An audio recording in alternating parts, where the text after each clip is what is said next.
About self-talk and how we talk to ourselves. So let me load it. It's loading. Okay. So the voice in our heads is not originally ours. The things that we say about ourselves usually fall into patterns like I'm not good enough. I'm too much. I have to do everything myself. I'm the strong one. People always leave. I don't deserve rest. So these did not start as truth. They started as observations, as experiences, as repetition. Thank you, Newsroom. Welcome in. So where do they come from? Family roles. You are the responsible one. School social labeling. You're quiet, you're bad, you're smart. Trauma or other emotional wounds, rejection, abandonment, neglect, and cultural expectations like gender roles and survival expectations. Repeated experiences start to feel like proof. And over time, our brain says, if this keeps happening, then it must be me. So it builds a belief to make sense of the pattern.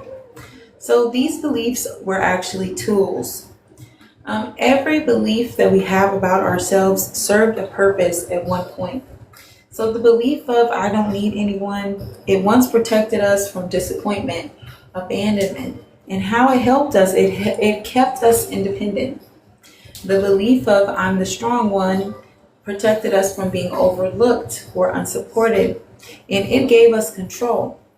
And the belief of I stay quiet protected us from conflict, rejection, and it kept us safe socially. The belief of I always help others protected us from feeling unworthy, and it gave us connection. So these beliefs were strategies and not flaws.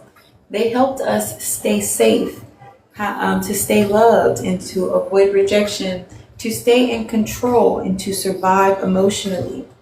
So when protection becomes limitation, the problem is what once protected us is now trapping us because our life has changed, but our beliefs did not. An example of I don't need anyone. It may have helped us when people were unreliable, but now it blocks our intimacy, our support, and our partnership. Hey, Juicy, welcome in. Thank you for the taps. Here, let me see the sound effect for you guys. Take a small break and celebrate you.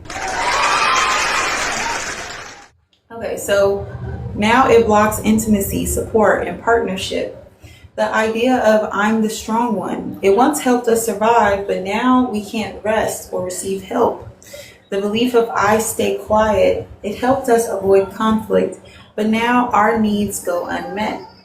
So the belief becomes outdated, but our brain still treats it as a rule. So why do we keep repeating this? Even when they hurt us, we keep them because they feel familiar. Our brain trusts what it already knows. They feel predictable.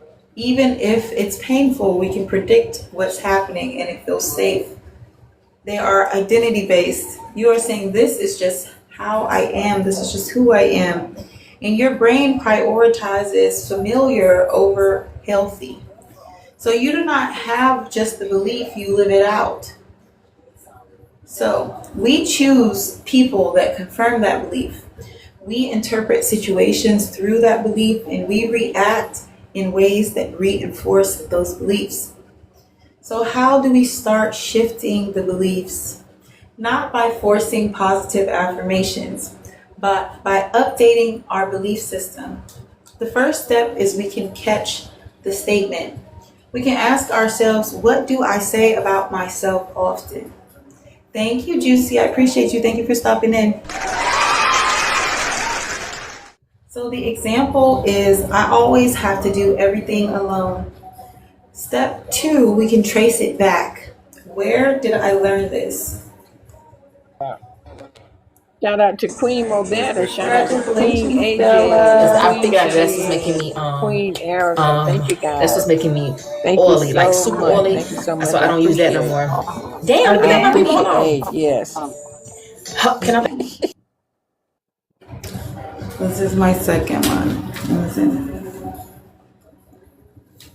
Okay, So, where did I learn this?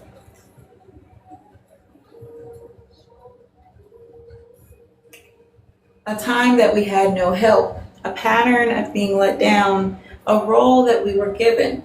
In step 3, we can acknowledge its purpose. How did this help me? It kept me from depending on people who were not reliable, and this removes the shame. Step 4 is we can update it. What is true now? Not toxic positivity, but just reality-based expansion. So I learned how to be independent, but I am allowed to receive support now. I learned how to be independent, but I am allowed to receive support now.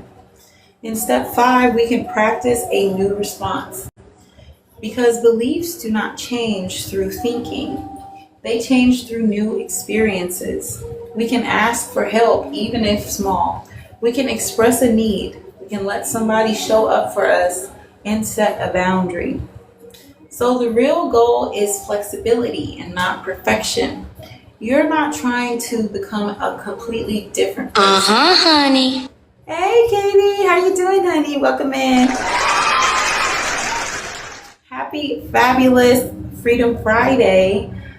So I'm talking about our inner voices and how we can control what we are saying to ourselves and building up our inner voice toolbox. So thank you for stopping in. I hope you took pictures of your face. You're so pretty. You did such a good job. Okay, so what was I saying? The real goal is flexibility and not perfection. So you are not trying to become a completely different person.